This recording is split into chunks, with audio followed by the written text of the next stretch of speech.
الحمد لله نحمده ونستعينه ونستغفره ونعوذ بالله من شرور أنفسنا ومن سيئات أعمالنا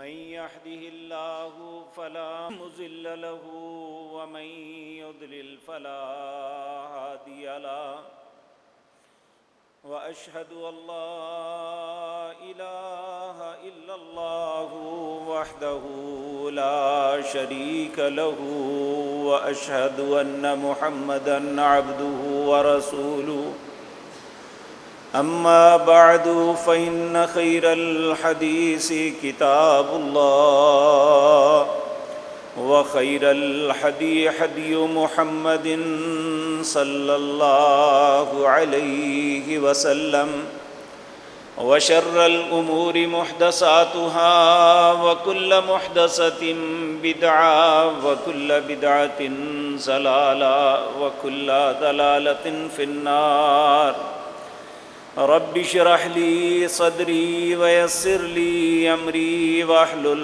عقدة من لساني يفقهوا قولي اللهم انفعنا بما علمتنا وعلمنا ما ينفعنا وزدنا علما رب أوزعني أن أشكر نعمتك التي أنعمت علي وعلى والدي وأن أعمل صالحا ترضاه وأصلح لي في ذريتي إني تبت إليك وإني من المسلمين أعوذ بالله السميع العليم من الشيطان الرجيم بسم الله الرحمن الرحيم والشمس وضحاها والقمر إذا تلاها والنهار إذا جلاها والليل إذا يغشاها والسماء وما بناها والأرض وما طحاها ونفس وما سواها فألهمها فجورها وتقواها قد أفلح من زكاها وقد خاب من دساها۔ حضرات محترم، جیسے جیسے زندگی کا وقت گزر رہا ہے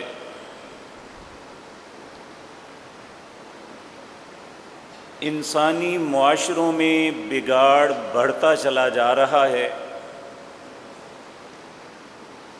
گناہوں کی بہتات ہو رہی ہے، نیکیوں سے ایسے ہے جیسے انسانوں کے دل اچاٹ ہو چکے۔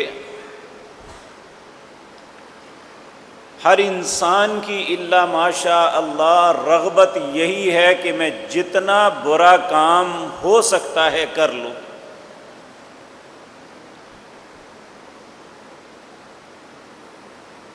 اور یہ بات یاد رکھیں کہ برائی سے کبھی معاشروں میں سکون نہیں آتا۔ اگر معاشروں میں سکون ملتا ہے، آواز تھوڑی سی کم کریں گے، اگر معاشروں میں سکون اور امن آ سکتا ہے تو صرف نیکی اور اللہ سے خوف کھاتے ہوئے انسان اپنی زندگی بسر کرے تو پھر انسان اپنے معاشرے میں خود بھی سکون میں ہوتا ہے، دوسرے لوگ بھی سکون میں ہوتے ہیں۔ آج کی مجلس میں یہی بات عرض کرنی ہے کہ انسان گناہوں کی طرف کیوں بڑھ رہا ہے، اس کے اسباب کیا ہیں، اور اسلام ہماری اس معاملے میں کیا رہنمائی کرتا ہے کہ ہم اس سیلاب کو روک سکیں۔ سب سے پہلی سمجھنے کی بات میری اور آپ کی یہ ہے کہ اللہ نے سورۃ والشمس میں 11 قسمیں اٹھا کے ایک بات بتائی ہے۔ اللہ فرماتے ہیں فَأَلْحَمَهَا فُجُورَهَا وَتَقْوَاهَا، میں نے ہر انسان کے اندر بیک وقت نیکی کے جذبات بھی رکھے ہیں اور برائی کی چاہت بھی رکھی ہے، اور یہی انسان کی آزمائش ہے کہ یہ نیکی اور برائی کے درمیان میں سے کون سا رستہ اختیار کرتا ہے۔ امتحان تو اس وقت ہوتا ہے کہ سامنے دو چیزیں ہوں، یہ کرنی ہے یہ نہیں کرنی، تو انسان کامیاب وہ ٹھہرتا ہے جو ان چیزوں کو کرتا ہے جن کا حکم دیا گیا ہے، اور ان چیزوں سے بچتا ہے جن سے روکا گیا ہے، تو پھر انسان کامیاب ہو جاتا ہے۔ یہی اللہ کا اصول اور قانون بھی ہے۔ آپ اسکول کے کالج کے بچے کو دیکھ لیں، اسے ٹیچر والدین کہتے ہیں بیٹے پڑھو تمہاری کامیابی کا رستہ یہ ہے۔ جو بچے والدین کی اساتذہ کی بات کو تسلیم کر کے پڑھائی پہ توجہ دیتے ہیں، کامیابی ان کا مقدر بن جاتی ہے، اور جو بچے والدین کی باتوں کی طرف توجہ نہیں دیتے اور نہ ہی اساتذہ کی بات سنتے ہیں، وہ ہمیشہ ناکام و نامراد رہتے ہیں۔ اگر دنیا کا قانون یہ ہے کہ ایک بچہ فیل ہو جائے تو والدین فوراً کہتے ہیں کہ تمہیں کہتے تھے نا پڑھو، تمہیں کہتے تھے محنت کرو، تم نے جو رستہ اختیار کیا تھا وہ غلط تھا، یہی بات اللہ ہمیں بار بار کہتے ہیں کہ میں تمہیں یہ کہتا ہوں قد افلح من زکاہا، کامیاب وہ ہو گیا جس نے اپنے آپ کو خطاؤں سے، برائیوں سے، کوتاہیوں سے، ضلالت سے، گمراہی سے بچا لیا۔ وقد خاب من دساہا، اور جو ان باتوں میں الجھ گیا، پڑ گیا، ان خار زاروں میں کھو گیا، ان بھول بلیوں میں بٹک گیا، وہ برباد ہو گیا۔ اور بدقسمتی یہ ہے کہ ہمیں یہ بات سمجھ نہیں آ رہی کہ جن بھول بلیوں کو ہم رستہ تلاش کرنے کے لیے جہاں ہم کودتے ہیں وہاں رستہ ہے ہی کوئی نہیں، اور جو رستہ ہے اہدنا الصراط المستقیم اس طرف آنے کے لیے یہ تیار ہی نہیں۔ میرے عزیز بھائیو، ایک سبب تو یہ ہے کہ جب انسان ارادے اور اختیار کے ساتھ گناہ ہی کرتا چلا جاتا ہے، اللہ کی نصیحت کو قبول نہیں کرتا، تو پھر کیا ہوتا ہے؟ اللہ قرآن کریم کے اندر کئی مقام پہ فرماتے ہیں اولئک الذین طبع اللہ علی قلوبہم، پھر اللہ ان کے دلوں پہ مہر لگا دیتے ہیں۔ وہ پڑھا لکھا بھی ہے، سمجھتا بھی ہے، ہر چیز کا علم ہے اس کے پاس، تاریخ اور دوسری کتابیں کنگالی ہوئی ہیں، جب بات کرتا ہے تو لوگ اس کی گفتگو سن کے دنگ رہ جاتے ہیں، اس کے علم سے مرعوب ہو جاتے ہیں، اور اپنی ذات کے متعلق اگر نہیں سمجھ آتی تو نیکی اور برائی کی تمیز کی سمجھ نہیں آتی۔ ہم اپنے معاشرے میں یہی کچھ دیکھ رہے ہیں۔ جب انسان سب کچھ سمجھنے کے باوجود نصیحت کو نہیں پکڑتا، اس وقت پھر اللہ کی طرف سے یہ پھٹکار پڑتی ہے کہ اولئک الذین طبع اللہ علی قلوبہم، اللہ اس کے دل پہ مہر لگا دیتے ہیں، اسے ہر بات سمجھ آتی ہے، یہ نہیں آتی۔ میرے عزیز بھائیوں، جب کوئی انسان سمجھنے کی کوشش کرے تو سب کچھ سمجھ آ جاتی ہے۔ کئی مثالیں زندگی میں موجود ہیں۔ حضرت عمر رضی اللہ تعالی عنہ دل میں کچھ نہ کچھ خیر تھی، کہتے ہیں ایک دن میرے دل میں آیا کہ یہ رسول اللہ صلی اللہ علیہ وسلم حرم کے اندر آ کے نماز پڑھتے ہیں، اور ہر آدمی بتاتا ہے کہ بہت خوبصورت کلمات ادا کرتے ہیں، یعنی قرآن پڑھتے ہیں۔ میرے دل میں آیا میں بھی سنوں تو صحیح۔ تو جو اپنی انا تھی نا وہ مجبور کرتی تھی کہ سامنے لوگوں کے سامنے نہیں جانا۔ نبی کریم صلی اللہ علیہ وسلم جب حرم کے اندر نماز کے لیے جاتے تو دونوں حجروں کے درمیان، حجر اسود اور رکن یمانی کے درمیان کھڑے ہو کے نماز پڑھتے تھے ہمیشہ۔ اس کا سبب یہ تھا کہ آپ بیک وقت کعبۃ اللہ اور بیت المقدس دونوں طرف آپ کا چہرہ ہوتا اس وقت۔ کہتے ہیں میں ایک دن رات کے اندھیرے میں آیا تو نبی کریم نماز پڑھ رہے تھے، میں پیچھے سے حتیم کی طرف سے بیت اللہ کے غلاف کے اندر چھپ کے داخل ہوا اور چلتا چلتا آپ کے قریب آیا۔ آپ اس وقت سورۃ حاقہ کی تلاوت کر رہے تھے، تو آپ اس وقت یہاں تھے، خذوہ فغلوہ ثم الجحیم صلوہ ثم فی سلسلۃ ذرعها 70 ذراعا فاسلکوہ انہ کان لا یؤمن باللہ العظیم ولا يحض على طعام المسکین فلیس له اليوم ہاہنا حمیم ولا طعام الا من غسلین لا یاکلہ الا الخاطئون۔ یہ قافیہ ردیف جب میں نے دیکھا تو میں نے کہا یہ تو بڑے خوبصورت شاعر ہیں۔ تو فوراً وہ اگلی آیت پڑھتے ہیں، انہ لقول رسول کریم، یہ ہمارے عزت والے رسول ہیں، وما هو بقول شاعر قلیلا ما تؤمنون، یہ شاعر نہیں ہیں، تم میں سے کم مانتے ہو۔ میں نے دل میں سوچا انہوں نے تو میرے دل کی بات بوجھ لی ہے، یہ تو کاہن ہے، نجومی ہے۔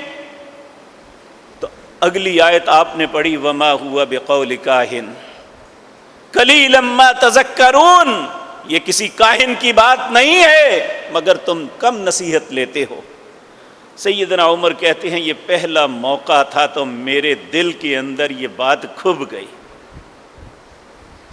اور جب کوئی انسان کسی چیز کو، اچھی بات کو قبول کرتا ہے نا، پھر اس کے اندر خیر کے جذبات جو ہے پنپتے ہیں اور اسے خیر مل جاتی ہے۔ اور ایک ابو جہل تھا، وہ بھی سنتا تھا، بارہا مرتبہ قرآن سنتا تھا، بلکہ روزانہ آ کے یہاں تک کہ جب ایک دوسرے کا سامنا ہوتا تو قسمیں اٹھاتے کہ کل سے نہیں آنا، لیکن جب کل آتی تو چین نہیں آتا، پھر رسول اللہ کا قرآن سننے کے لیے آ جاتے۔ لیکن جب ضد تھی کہ میں نے ماننا نہیں ہے کچھ بھی ہو جائے، تو پھر یہی وہ شخص جسے پورے مکے کے لوگ بلکہ پورے حجاز کے لوگ ابو الحکم کہتے تھے کہ یہ فیصلوں کا باپ ہے، یہ ہمارے درمیان سب سے دانا انسان ہے، اللہ نے اسے ابو جہل کا نام دیا تھا، یہ جہلوں کا باپ ہے۔ کیوں؟ کہ یہ بات کو سنتا ہے، سمجھتا ہے، اور سمجھنے کے باوجود ایک دن اس نے بہت بڑا رسک لیا، یہ کعبۃ اللہ کے پاس چلا گیا۔ اب یہ رب کو مانتے تھے تو گیا نا، اللہ کی بارگاہ میں کھڑے ہو کے حتیم اللہ اکبر ملتزم، جہاں چمٹ کے دعا مانگی جاتی ہے، ملتزم پہ جا کے کھڑے ہو کے اللہ سے التجا کرتا ہے، کہتا ہے اللہم، سورۃ انفال کے اندر آتا ہے 9ویں پارے کے آخر میں، اللہم ان کان ھذا ھو الحق من عندک فامطر علینا حجارۃ من السماء، اے اللہ یہ محمد جو کچھ کہتے ہیں اگر حق ہے تو ہم پہ آسمان سے پتھروں کی بارش برسا۔ اب اس نے دعا مانگی، ان کا عقیدہ تھا کہ یہاں کھڑے ہو کے جو دعا مانگی جائے اللہ قبول کرتے ہیں۔ اللہ نے عذاب نہ بھیجا، آسمان سے پتھر نہ برسے۔ اب مسلمانوں کی دل کی اطمینان کی بات تھی تو اللہ نے ان کے لیے اگلی آیت میں فرمایا، اے میرے نبی وما کان اللہ لیعذبہم وانت فیہم، جب تک آپ ان کے اندر موجود ہیں اس وقت تک میں ان پہ عذاب نہیں کروں گا، آپ کی وجہ سے عذاب ان سے رکا ہوا ہے، وگرنہ ایک لمحے میں یہ سب کچھ کر سکتا ہوں۔ تو میرے عزیز بھائیو، جب ایک انسان سمجھتا ہے، ایک انسان سنتا ہے، پھر بھی وہ نہیں مانتا، پھر یاد رکھیں فتنے میں پڑنا ایک لازمی امر ہے۔ اللہ رب العزت اسی سورۃ انفال کے اندر فرماتے ہیں، یا ایھا الذین آمنوا، اے لوگو جو ایمان لائے ہو، استجیبوا للہ وللرسول اذا دعاکم، جب بھی اللہ یا اس کے رسول تمہیں کسی بات میں بلائیں کہ یہ کام کرو یا یہ نہ کرو، فوراً قبول کر لیا کرو۔ لما یحییکم، تمہاری زندگی اسی میں ہے۔ واعلموا، یہ بات جان لو، اگر تم نے ایسا نہ کیا، اللہ کا حکم آیا نہ مانا، اس کے رسول نے ایک بات کہی نہ تسلیم کی، اللہ نے کسی بات سے روکا تم نہ رکے، اللہ کے رسول نے تمہیں جس بات سے روکا نہ رکے، وَاعْلَمُوا أَنَّ اللَّهَ يَحُولُ بَيْنَ الْمَرْءِ وَقَلْبِهِ، اللہ تمہارے اور تمہارے دل کے درمیان حائل ہو جائے گا، تمہیں ہر بات سمجھ آئے گی، اللہ کا حکم سمجھ نہیں آئے گا، رسول اللہ کا طریقہ سمجھ نہیں آئے گا۔ آج یہ کیفیت ہمارے ساتھ بن چکی ہے۔ نبی کریم صلی اللہ علیہ وسلم کی خوشبو، نبی کریم صلی اللہ علیہ وسلم کے ہم شکل، آپ کے نواسا سیدنا حسن رضی اللہ تعالی عنہ، جن سے آپ نبی کریم جب اس دنیا سے تشریف لے گئے، سیدنا حسن کی عمر 7 سال تھی، سیدنا حسین کی عمر 5 سال تھی۔ سیدنا حسن سے کچھ باتیں رسول اللہ سے مروی ہیں جو نبی کریم نے ان سے بیان فرمائی، ان میں ایک یہ تھی، نبی کریم صلی اللہ علیہ وسلم نے فرمایا، میری امت اس وقت تک خیر پہ رہے گی جب تک اچھے لوگ جو ہیں یہ برے لوگوں کو ان کے غلط باتوں پہ ڈسکریج کرتے رہیں گے، انہیں منع کرتے رہیں گے، ان کی حوصلہ شکنی کرتے رہیں گے۔ جب یہ کام اچھے لوگ چھوڑ دیں گے تو پھر میری امت میں خیر ختم ہو جائے گی۔ آج بے شمار اچھے لوگ ہیں، لیکن برائی کو دیکھتے ہیں، کہتے ہیں مجھے کیا، جو کرتا ہے وہ بھرے گا۔ نبی کریم صلی اللہ علیہ وسلم کا ارشاد ہے کہ میری امت اس وقت تک خیر پہ رہے گی جب اچھے لوگ برے لوگوں کو ڈسکریج کرتے رہیں گے، برے آدمی کی برائی پہ اسے ڈانٹیں گے اور برائی کو روکنے کی کوشش کریں گے۔ جب یہ سلسلہ ختم ہو جائے گا میری امت کے اندر خیر ختم ہو جائے گی۔ یہ بھی میرے اور آپ کی سوچنے کی بات ہے۔ آج یہ کوتاہی ہم سے ہو رہی ہے۔ آپ ماشاءاللہ بہت اچھے ہیں، لیکن ہم سے معاشرے میں یہ غلطی ہو رہی ہے۔ اسی طرح پیارے نبی جناب محمد الرسول اللہ صلی اللہ علیہ وسلم نے ایک دوسرے مقام پہ قسم اٹھا کے فرمایا، والذی نفسی بیدی، اس ذات کی قسم ہے جس کے قبضے میں میری جان ہے، لتأمرن بالمعروف ولتنہون عن المنکر، تمہیں ضرور نیکی کا حکم کرنا ہوگا، تمہیں ضرور برائی سے روکنا ہوگا۔ جب تم ایسا کرنا چھوڑ دو گے پھر اللہ تم پہ عذاب مسلط کر دے گا، پھر تم دعائیں بھی مانگو گے تو تمہاری دعا کو اللہ قبول نہیں کرے گا۔ یہ معاملہ بھی ہمارے ساتھ ہو چکا ہے۔ آج ہم بے شمار اپنی مصیبتوں کے مداوے کے لیے آنسو بہاتے ہیں، روتے التجائیں کرتے ہیں، سجدوں میں گر گر کے اللہ کی منتیں کرتے ہیں، لیکن پھر بھی کہتے ہیں ہماری دعا قبول نہیں ہو رہی۔ دعا کی قبولیت کی جو شرط تھی ہم اس شرط کو پورا نہیں کر رہے۔ ہم نے یہ معاملہ جن پہ چھوڑ دیا ان لوگوں نے بھی اپنی ذمہ داری سے غافل ہو گئے۔ آج امر بالمعروف نہیں عن المنکر نہیں، اس ممبروں سے ایسی آوازیں آتی ہیں جس میں لوگوں کو لڑانے کے لیے، جس میں پہلوں کو گالیاں نکالی جاتی ہیں، جس میں ایک دوسرے کی مخالفت کا سبق دیا جاتا ہے، لوگوں کے دلوں کو توڑا جاتا ہے، جبکہ یہاں کھڑے ہو کے لوگوں کے دلوں کو جوڑنا تھا، لوگوں کو خیر کی دعوت دینی تھی، لوگوں کو برائی سے منع کرنا تھا۔ ہم نے یہ سارا رستہ ہی چھوڑ دیا۔ تو میرے عزیز بھائیو، ایک سبب تو یہ ہے کہ انسان سب کچھ جاننے کے باوجود جب نہیں کرتا تو پھر اللہ اولئک الذین طبع اللہ علی قلوبہم، اللہ اس کے دل پہ مہر لگا دیتے ہیں۔ دوسرا ایک سبب، انسان اچھا ہے، اچھائی کرتا ہے، دل میں خیر ہے، لیکن اسے کبھی نہیں بھولنا چاہیے کہ ایک دشمن پیچھے ہے جو ہر آن اس جد و جہد اور کوشش میں ہے کہ اس سے نیکی کو چھین لو۔ آپ دیکھیں، اللہ کی توفیق سے اللہ کے گھر میں آئے، نماز کی ادائیگی کے لیے آئے، ایک بہت بڑے عمل کے لیے تشریف لائے ہیں۔ نبی کریم صلی اللہ علیہ وسلم نے ہمیں بتایا ایک شیطان ہے جس کا نام خنزب ہے۔ یہ ابن آدم کو اچھے کام جب کوئی سوچتا ہے، نماز پڑھنے کا ہی سوچ لیں، نماز ایک بہت اچھا عمل ہے، کہ نماز کا سوچتا ہے نماز پڑھوں، یہ اسے روکتا ہے، اس کے دل میں وسوسے ڈالتا ہے کہ بھائی ابھی بڑا وقت ہے، ابھی بہت عمر پڑی ہوئی ہے، ابھی پڑھ لیں گے، یعنی اسے کوئی نہ کوئی ایسا کام یاد دلاتا ہے کہ آدمی اس کام میں الجھ کے نماز چھوڑ دے۔ لیکن کچھ خوش نصیب ایسے ہیں جب ان کے کان میں حی علی الصلاۃ کی آواز پڑتی ہے، انہیں چین نہیں آتا، وہ اللہ کے گھر کی جانب چل پڑتے ہیں۔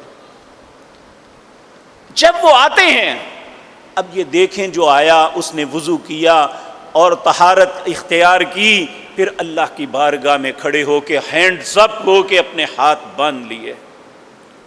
اب یہ یہاں پہ انتہائی مایوسی کے عالم میں یہ بات کہتا ہے، اے آدم کے بیٹے، اے حوا کی بیٹی، تو نے نیکی کا ارادہ کیا، میں نے تمہیں روکا، تو نہیں رکا، اب تو نماز کے لیے کھڑا ہو گیا۔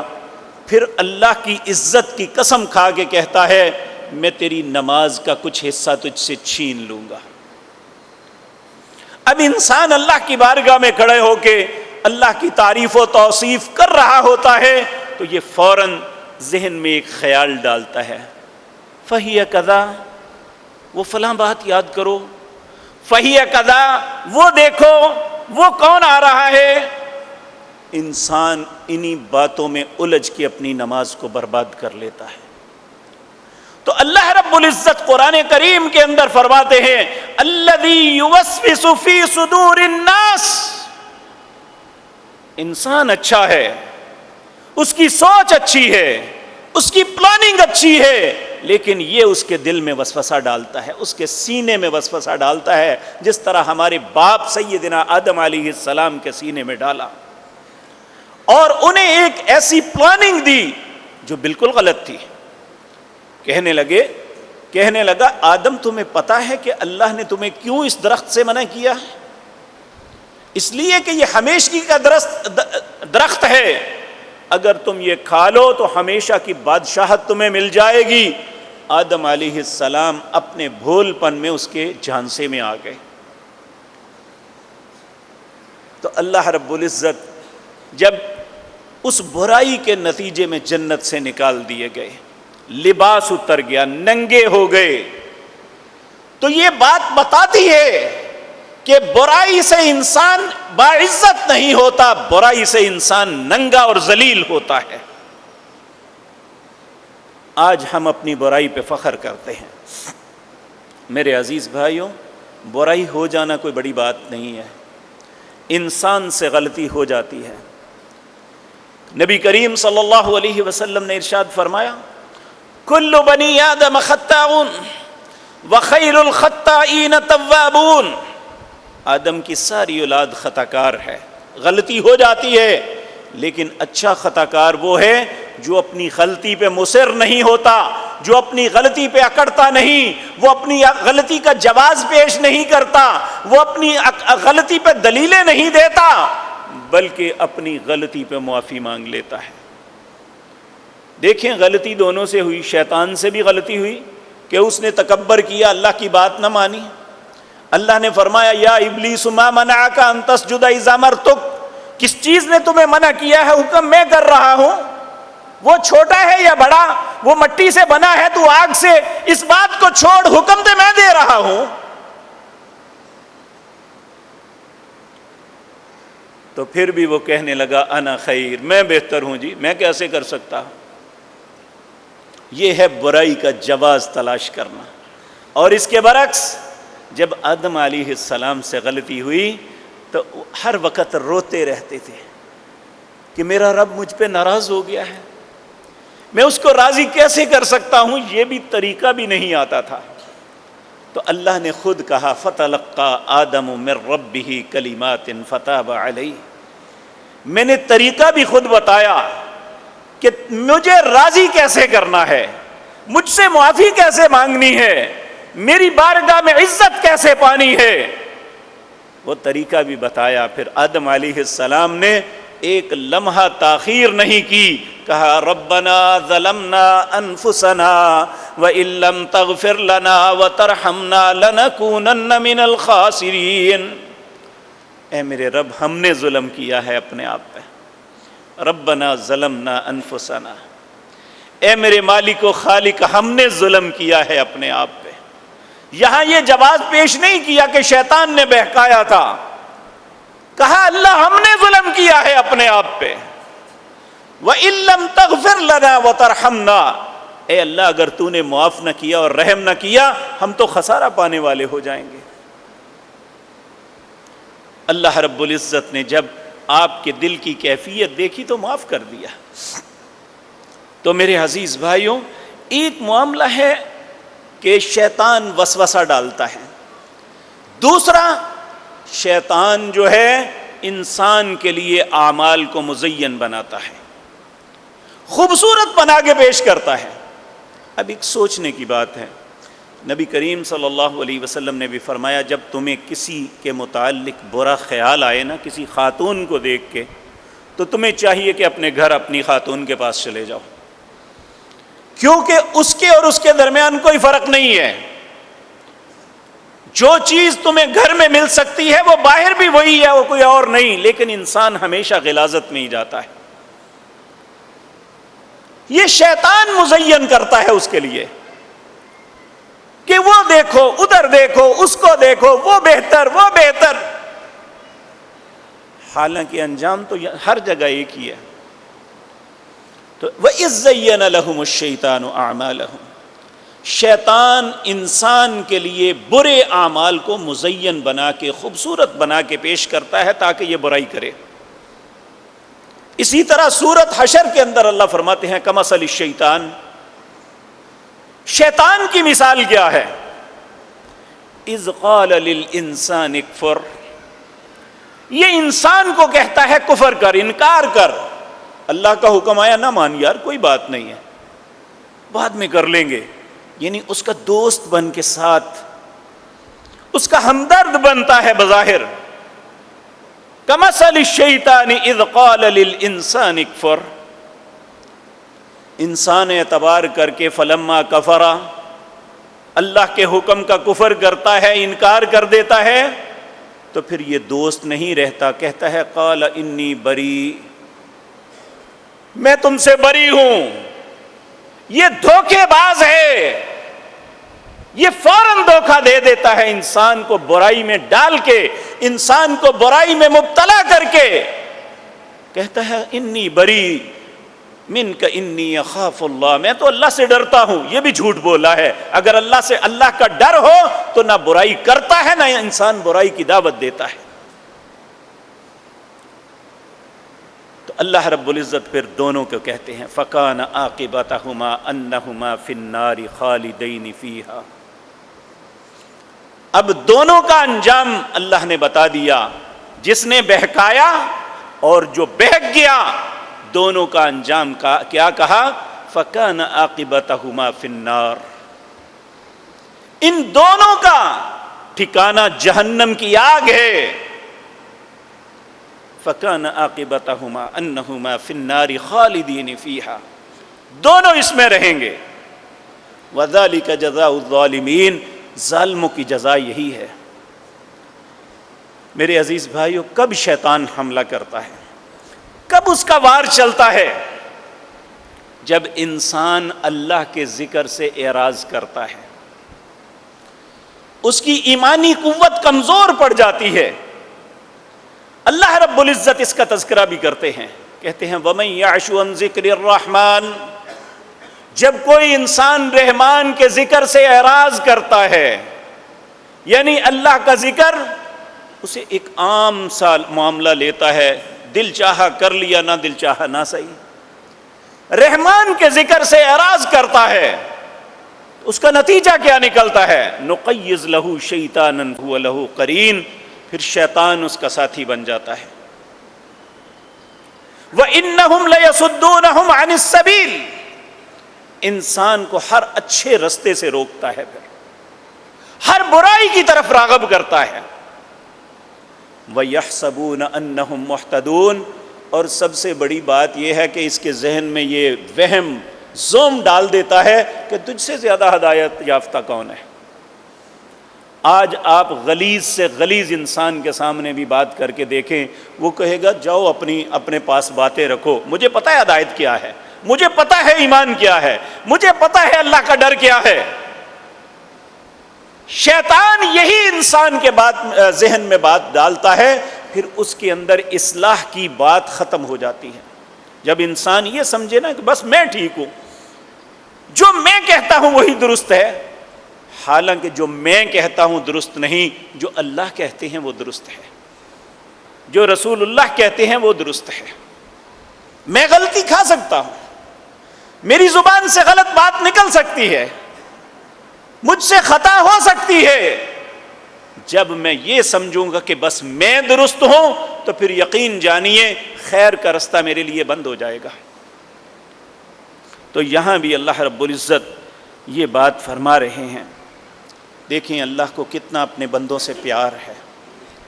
اللہ آدم کی اولاد کو مخاطب کرتے ہیں۔ میں یہ کئی مرتبہ یہ بات عرض کر چکا ہوں۔ اللہ رب العزت نے اس کائنات کے اندر جتنی خوبصورتیاں، حسن ہیں، زمین و آسمان میں جو کچھ ہے، اللہ نے اپنے حکم سے بنایا۔ انما امرہ اذا اراد شیئا ان یقول لہ کن فیکون۔ 4 چیزیں ایسی ہیں جو اللہ نے اپنے مبارک ہاتھوں سے بنائی ہیں۔ نمبر 1، اللہ نے قلم جس سے لکھا جاتا ہے، اسے اپنے ہاتھ سے بنایا۔ نمبر 2، اللہ نے اپنا عرش اپنے ہاتھ سے بنایا۔ اور نمبر 3، جنت جو نیک لوگوں کا مسکن اور ان کی وراثت ہوگی، اللہ نے یہ اپنے ہاتھ سے بنائی۔ اور نمبر 4، اے حضرت انسان، میرے اور آپ کے باپ سیدنا آدم کو اپنے ہاتھ سے بنایا۔ جس کو انسان نے خود بنایا، کسی نے اب خود بنایا ہو۔ آپ دیکھیں نا، ایک چیز میں خود بناؤں اور ایک بنی بنائی لے کے آؤں، دونوں کے اندر بڑا فرق ہوتا ہے۔ جو خود بنائے اس کے ساتھ ایک عجیب محبت ہوتی ہے، اور انسان اس کی تعریفیں کرتا نہیں تھکتا، اور اس کے نقصان پہ رنجیدہ ہوتا ہے۔ تو یہ انسان کو اللہ نے اپنے ہاتھ سے بنایا، جلانے کے لیے نہیں بنایا تھا۔ انسان اپنے اعمال کی وجہ سے وہاں جاتا ہے۔ اس لیے اللہ اپنے بندوں سے پیار کرتے ہوئے انہیں مخاطب کر رہا ہے، یا بنی آدم،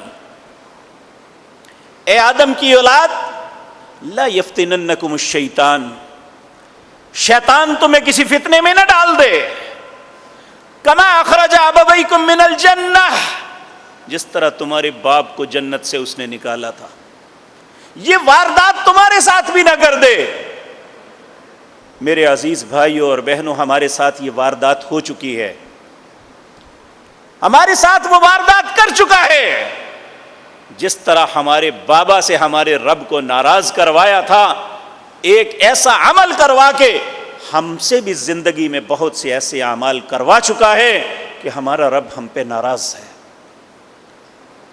ہر آنے والے وقت پہ ہم پہ مصیبتیں آ رہی ہیں، انسان کے معاش ان پہ تنگ ہو رہے ہیں، انسانوں کے گھروں کی زندگیاں ان پہ تنگ ہو رہی ہیں، العیاذ باللہ۔ تو میرے عزیز بھائیو، اللہ رب العزت فرماتے ہیں، کما من الجنت ینزع عنہما لباسہما لیریہما سوآتہما انہ یراکم ہوا وقبیلہ۔ جب آدم کو صرف نکالا ہی نہیں تھا بلکہ ننگا کر دیا تھا انہیں، اللہ فرماتے ہیں وہ اور اس کا قبیلہ، وہ تمہیں دیکھتا ہے، تم اسے نہیں دیکھ سکتے۔ دیکھیں اگر دیکھا ہوا دشمن سامنے آئے تو انسان مقابلہ کر سکتا ہے، ایک اندیکھا دشمن ہو تو اس کا مقابلہ نہیں ہو سکتا. تو کہا وہ دشمن ایسا وار کرتا ہے کہ دوست بن کے تمہارا ساتھ ہوتا ہے. نقیض لہ شیطانا فہو لہ قرین. اور جب قیامت کا دن ہوگا، آج جسے ہم اپنا بڑا قریبی سمجھتے ہیں، آج اس کی ایک ایک بات کو مانتے ہیں، قیامت کے دن پھر اللہ سے التجائیں کریں گے، اے کاش اللہ ہمارے اور اس کے درمیان جس طرح مشرق اور مغرب میں دوری ہے، اللہ اتنی دوری ہمارے درمیان کر دے. یا لیت بعد المشرقین فبئس القرین. یہ بہت برا دوست ہے، اس نے تو برباد کر دیا مجھے. میرے عزیز بھائیو، یہ وہ باتیں ہیں جو آج ہمارے فہم میں نہیں رہی، جو ہماری سوچ سے نکال دی گئی ہیں. اللہ کے خوف نام کی چیز کوئی نہیں رہی. ایک عالم دین سے لے کر ایک سرکاری ملازم تک، ایک تاجر سے لے کر ایک مزدور تک، کوئی بھی شخص الا ماشاء اللہ ہمارے دل اللہ کے خوف سے خالی ہو چکے ہیں. جبکہ یہ وہ نعمت تھی کہ اللہ رب العزت خود فرماتے ہیں وَلَوْ أَنَّ أَهْلَ الْقُرَىٰ آمَنُوا وَاتَّقَوْا لَفَتَحْنَا عَلَيْهِمْ بَرَكَاتٍ مِّنَ السَّمَاءِ. یہ بستیوں والوں کو کیا ہو گیا؟ یہ ایمان لے آ جائیں، وَاتَّقَوْا اپنے دل میں خوف خدا پیدا کر لیں، ڈر لیں، بچ جائیں برائی سے. لَفَتَحْنَا عَلَيْهِمْ بَرَكَاتٍ مِّنَ السَّمَاءِ وَالْأَرْضِ. میں آسمان سے بھی برکتوں کے دروازے کھول دوں گا، زمین سے بھی برکتوں کے دروازے کھول دوں گا. میرے بھائیو، یہ باتیں ہمیں سمجھ نہیں آ رہی. کیوں؟ اس لیے کہ ہم سے یہ سب کچھ چھین لیا جا رہا ہے. آپ دیکھیں SOPs کے نام پہ بچوں کو اسکول بھیجا گیا، اور کیا واردات ہمارے ساتھ ہوئی کہ جمعے کے دن 10 بجے سے 1 بجے اسکول ہوگا.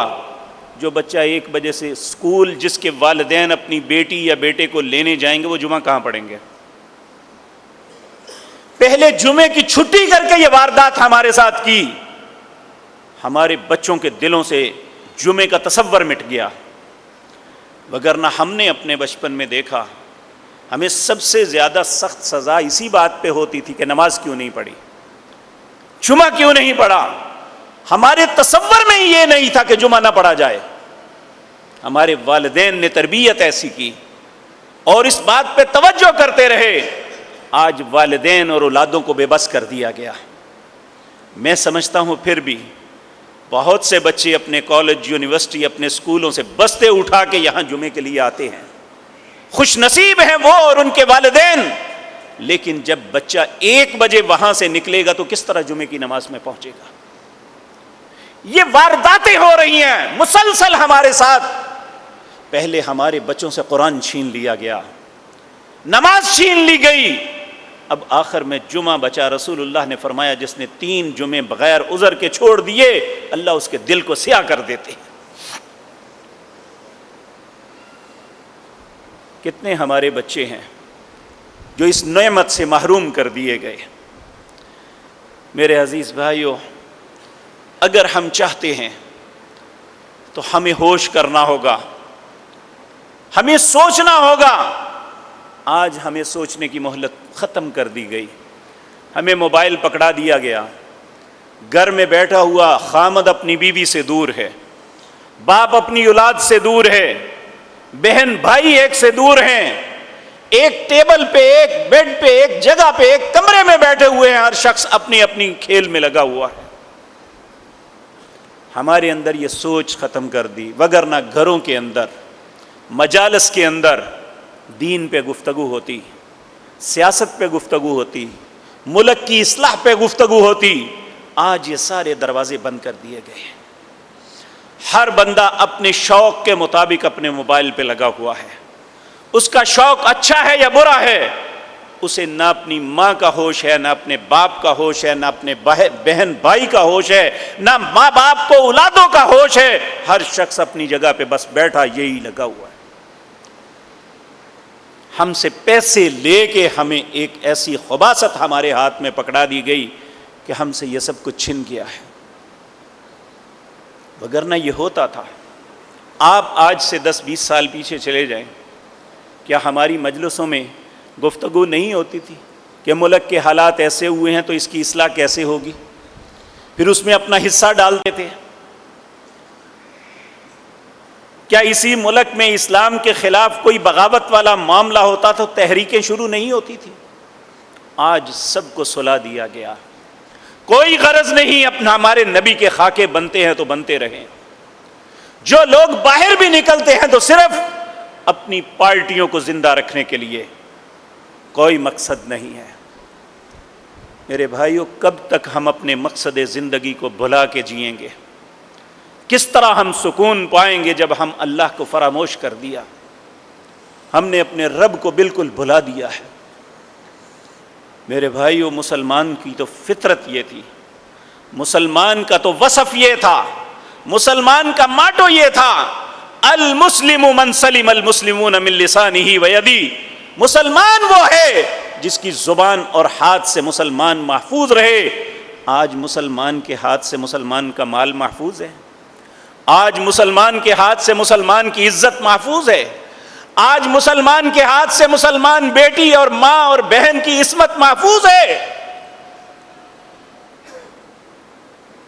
کس رستے پہ چل رہے ہیں؟ کس طرح اپنے رب کا سامنا کریں گے؟ جبکہ اللہ رب العزت نے اپنی ملاقات کے لیے 2 باتوں کی شرط لگائی ہے۔ آپ میں سے اکثر لوگوں نے، آج جمعے کا دن ہے، سورۃ کہف کی تلاوت کی ہوگی۔ اس کی آخری آیت فَمَنْ كَانَ يَرْجُو لِقَاءَ رَبِّهِ، اے لوگوں تم میں سے جو شخص بھی اپنے رب کی ملاقات کی ایمان رکھتا ہے، توقع رکھتا ہے کہ ایک دن میں نے اپنے رب سے ملنا ہے، تو کیا کرے؟ فَلْيَعْمَلْ عَمَلًا صَالِحًا، اسے چاہیے کہ وہ نیک عمل کرے۔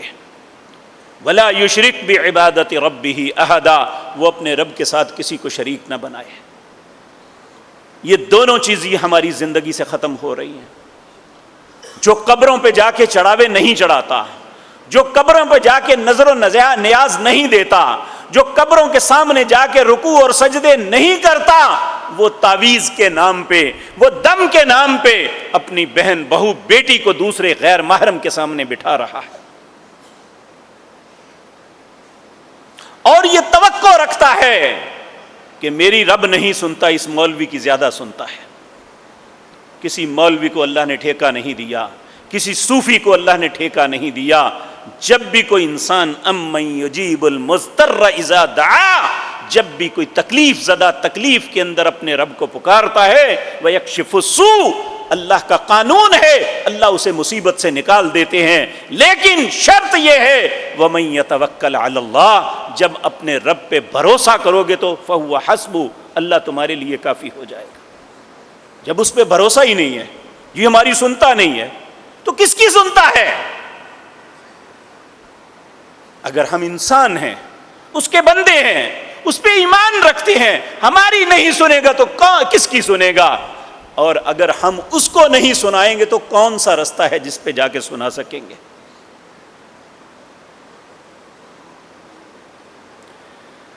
اللہ اکبر۔ میرے عزیز بھائیوں، ان جرائم کی، ان برائیوں کی، ان خباثتوں کی جس میں ہم مبتلا ہو چکے، جس میں ہمارے اندر یہ وصف ہی ختم ہو گیا اس مسلمانی والا کہ المسلم من سلم المسلمون من لسانہ ویدہ، مسلمان وہ ہے، مسلمان کہلانے کا حقدار وہ ہے۔ صرف کلمہ پڑھنے سے مسلمان نہیں ہو جاتا۔ نبی کریم صلی اللہ علیہ وسلم کے پاس کچھ اعراب کے لوگ آئے، اللہ نے ان کا تذکرہ کیا سورۃ حجرات میں، قالت الاعراب آمنا، یہ اعراب آپ کے پاس آ کے کلمہ پڑھ کے کہتے ہیں آمنا، ہم ایمان لے آئے۔ اللہ نے کہا انہیں بتا دو کلن تؤمنوا، ابھی تم ایمان نہیں لائے، ولیکن قولوا اسلمنا، ابھی تو اسلام کو قبول کیا ہے تم نے۔ ایمان کب آئے گا؟ ولما يدخل الایمان فی قلوبکم، جب یہ ایمان تمہارے دلوں میں داخل ہو جائے گا، اور کیسے پتا چلے گا دل میں داخل ہو گیا؟ وَإِن تُطِيعُوا اللَّهَ وَرَسُولَهُ لَا يَلِتْكُم مِّنْ أَعْمَالِكُمْ شَيْئًا، تم اللہ اور اس کے رسول کی اطاعت میں لگ جاؤ گے، اس کے خلاف کوئی کام نہیں کرو گے۔ ایمان کی علامت یہ ہے کہ انسان اپنے رب کی اور اس کے رسول کی اطاعت کرتا ہے یا نہیں ہے۔ اور پھر آگے جا کے کہا مجھے بتاتے ہو کہ تم ایماندار ہو، قُلْ أَتُعَلِّمُونَ اللَّهَ بِدِينِكُمْ، تم اللہ کو یہ اطلاع دے رہے ہو، یہ خبر دے رہے ہو کہ ہم مسلمان ایماندار ہیں۔ وَاللَّهُ يَعْلَمُ مَا فِي السَّمَاوَاتِ وَمَا فِي الْأَرْضِ، اللہ تم جانتا ہے جو زمین و آسمان میں جو کچھ بھی ہے۔ وَاللَّهُ بِكُلِّ شَيْءٍ عَلِيمٌ، اللہ ہر چیز کو جانتا ہے۔ پھر اگلی آیت پہ مجھے اور آپ کو بہت غور کرنا چاہیے۔ اللہ فرماتے ہیں یمنون علیک ان اسلموا، اپنے اسلام کا احسان دیتے ہو میرے نبی پہ، ہم مسلمان ہو گئے ہیں جی، دیکھو ساڑی گل نہیں سنی جاندی، ہم مسلمان ہو گئے، ہمارے ساتھ یہ کیا ہو رہا ہے؟ یمنون علیک ان اسلموا قل لا تمنوا علی اسلامکم، اپنے اسلام کا احسان نہ دو اللہ اور اس کے رسول کو، بل اللہ یمن علیکم ان ہداکم للایمان، بلکہ تم پہ اللہ کا احسان ہے کہ اس نے ایمان کی طرف تمہاری رہنمائی کی ہے۔ اس لیے میرے بھائیو آج بھی ہم ہر شخص جب بھی زبان کھولتا ہے کہتے لو جی مسلمان، ساڈے نال ہی سارے معاملے ہونے نے، ساری مصیبتیں ہمارے لیے ہیں۔ اللہ مصیبتیں نہیں ڈالتا، واللہ یہ مصیبتیں ہم نے خود ڈالی ہوئی ہیں۔ ہم نے اللہ کی بات کا انکار کیا اور شیطان کی بات کو قبول کیا، مصیبتیں ہمارے اوپر لد گئی۔ اللہ نے کہا پردہ کرو ہماری خواتین کو، یا ایھا النبی قل لازواجک وبناتک ونساء المؤمنین، اے نبی کی عورتوں، اے نبی کی بیٹیوں، اے دنیا بھر کی مومنوں، پردہ کر لو، یدنین علیہن من جلابیبہن، بڑی چادریں اوڑھ لو۔ ہم نے سب کچھ اتار دیا اور سمجھا کہ ہم بڑے اچھے مسلمان ہیں۔ اللہ نے 5 باتیں ہم پہ فرض کی، ہم پانچوں کی پانچوں چھوڑ دیں، بلڈوز کر دیں، پھر بھی ہم بڑے اچھے مسلمان ہیں۔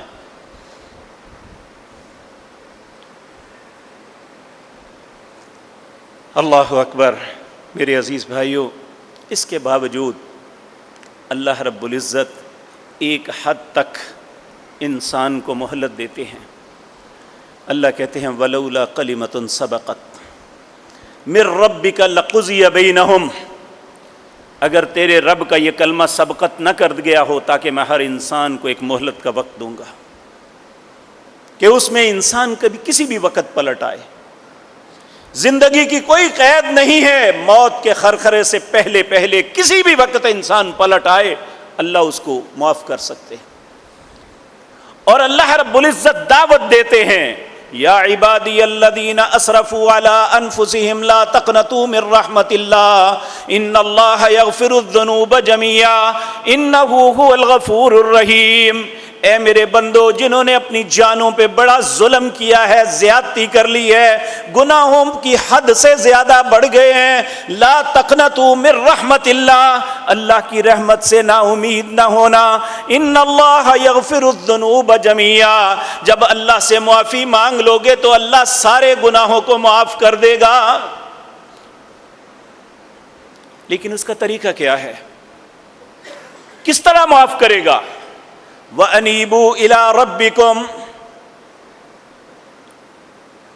لوٹ آؤ، پلٹ آؤ اپنے رب کی طرف، جس کو فراموش کیا ہے اس کی طرف آ جاؤ۔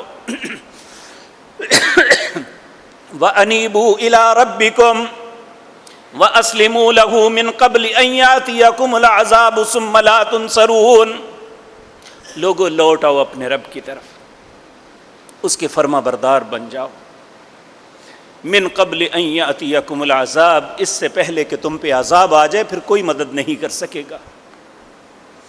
واتبعوا احسن ما انزل الیکم من ربکم من قبل ان یاتیکم العذاب بغتۃ وانتم لا تشعرون، لوگو اتباع کرو اس سب سے بہترین چیز کی جو اللہ نے محمد الرسول اللہ پہ نازل کی، وہ کیا ہے؟ اللہ کا قرآن ہے۔ کہا اتباع کرو اس سب سے بہترین چیز کی، من قبل ان یاتیکم العذاب، اس سے پہلے کہ تم پہ عذاب آ جائے، وانتم لا تشعرون، تمہیں پتہ بھی نہیں چلے گا ہمارے ساتھ بنا کیا ہے۔ تو میرے عزیز بھائیو، کچھ غلطیاں، کچھ گناہ ایسے ہیں جن کی معافی اللہ نے رکھی ہوئی ہے۔ انسان کسی بھی وقت معافی مانگے یا نیک عمل کرے، کچھ ایسی غلطیاں ہیں وہ نیک عمل سے مٹ جاتی ہیں۔ اللہ قرآن میں فرماتے ہیں اقم الصلاۃ طرفی النہار وزلفا من اللیل ان الحسنات یذہبن السیئات، جو دن کے اطراف میں نمازیں پڑھتے ہیں، رات کو نماز پڑھتے ہیں، ان کا یہ بہترین عمل ان کے گناہوں کو ریموو کرتا چلا جاتا ہے۔